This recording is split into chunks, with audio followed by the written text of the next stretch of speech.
What's good, YouTube? It's your boy Reese's coming at y'all with another video. But before I start this video, make sure you hit the like button and subscribe to the different gang. Also follow me on my Snap. My Snap will be in the description of this video so you can see when I'm dropping new content. And also go follow me on there because I am dropping tips and tricks on Madden 26. So if you guys want to get better at the game, go follow me on there because I'm dropping early tips and tricks for y'all boys over there. So now this is going to be a quick little video. I'm basically bringing y'all my settings I use on Madden 26 and my coaching adjustments I use for on Madden 26. So without further ado, man, let's get into this video. This should be a short and sweet video. So my settings, let's go to the ones that matter here. Scroll down here for kicking meter style. I use multimeter, and control scheme I use tap and hold. I feel like that's just the easiest thing for me, but this is really preference if you want, but this is what I use for kicking. I be nailing 40 yarders now. 50 yarders is hard as hell in this game, I ain't gonna lie, but for the most part it's a little bit easier for me than the other options. Now passing, this is important for me. I'm always on placement and accuracy. Passing slow down off, I don't use that. Pass lead increase, when I first was playing the game I had this on small. I do not want this at all. You want this completely off, simply because this game sometimes gives you overthrows. Even when you have this on none, sometimes it gives you overthrows. But I noticed back when I first started the game, when I had this on small, it just kept giving me more overthrows than none. So like I said, this game is just, when you're passing, you're gonna bound to get some overthrows, but I've found, well, at least to me, compared to small, the small pass lead increase is not as much as none. Like none, you barely get them now, but they're still there. Vertical speed, I left it on 7 out of 20. I feel like that's just a good timer for me, to know when I'm releasing the ball. So 7 out of 20 is pretty good. Vertical visibility, I basically keep all this on. So user only, yeah, just keep all that on. All this stuff doesn't matter. Defensive ball hawk, definitely have this on. Defensive heat seeker assist, I have this on. I don't know why I have this off. I usually have this on. I might have just switched because I was just going through my settings and I might have flipped that one off. But I have this on, and defensive heat seeker window size, I have this on 100%. Switch stick delay, you can do it on none, but me personally, I have it on slight delay. This is really just preference too. But I like it like a slight, so there's just a little delay between like the pre-play adjustments and stuff like that when I'm activating the switch stick and when I'm switching users and stuff like that. So I kept this on slight. Defensive switch assist, I don't have this. I don't think I usually play with this on.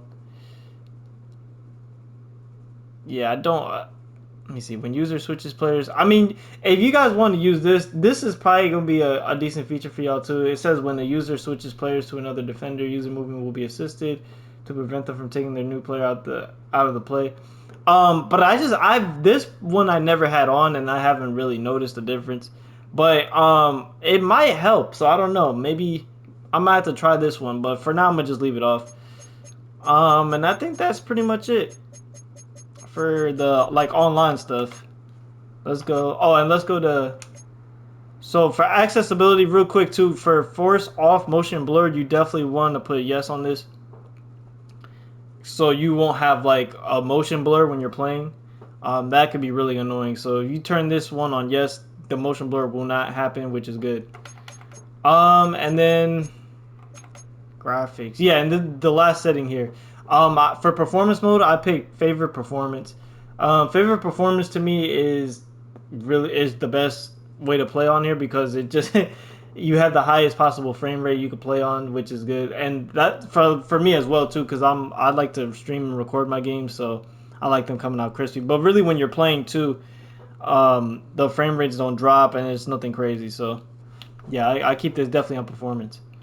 Alright, so those are my settings for Madden 26. Now let's go to my coaching adjustment. Alright, y'all boys, so here for my coaching adjustments on defense, I'm gonna show you this first, and then offense I'm gonna show you. It's just one thing on offense, but so let me go on defense. I usually put auto flip off for the way I play.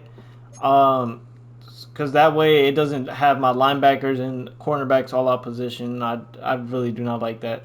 So I keep auto flip off. Option read key, I keep this on conservative. Option pitch key, I want this one on aggressive so they can play the pitch better, my defense. And then RPO read key, I usually have this conservative. And then RPO pass key, I usually have this on conservative as well.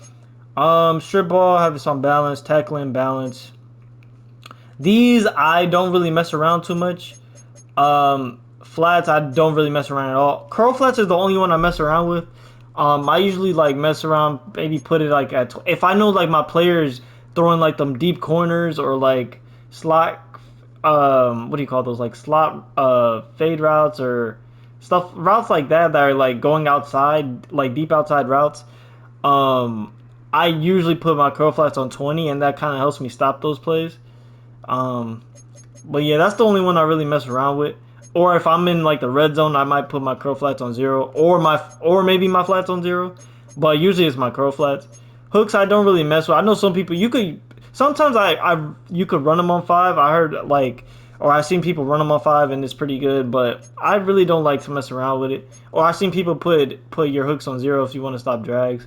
But for me, I just leave it on default. I don't really play zone too much. And when I do, I mess around with my curl flats more than anything else. Safety depth, I want this on close, so they'll align closer to the line on your opponent. And then the safety width, I want this on pitch or pinch, because I want like my safeties I basically want them to play like the seams, and I don't want to get beat like that on like certain routes like that, because usually if you play like default or spread wide or anything else, the seams are going to be open. But usually close and pinch usually guard those better. So that's what I noticed. Sometimes they, like I said, you're still going to get beat on them seam routes, but they do play them a lot better if you use them on close and pinch. So that's defense. All right, John. Then on offense, I just got one simple adjustment, which is really the most important adjustment on offense is keep your ball carrier on conservative. Because, bro, I ain't gonna lie, I've lost a few games on my past account by fumbling the ball, and I kept forgetting to put in ball carrier on conservative. So you definitely want this on this year, because fumbles sometimes, if you don't have this on, is ridiculous, bro. And even I think I fumbled even once with conservative on. So like I said, I know people are saying fumbles are not really good this year. I don't know what y'all talking about. I've had like bad experiences with fumbles. So yeah, and I usually forget too before my game starts to put this on conservative when I'm on offense. So I have to keep reminding myself to do that. But yeah, definitely, this is the most important adjustment on offense. Now these other ones like blocking, I usually put when so like when I'm in the red zone or near goal line, when I'm running with Josh Allen on that QB zone play, I usually like to put my blocking on aggressive this one play. And I feel like the blocks hold a little longer when I'm running this play, and I get a little bit of better blocking.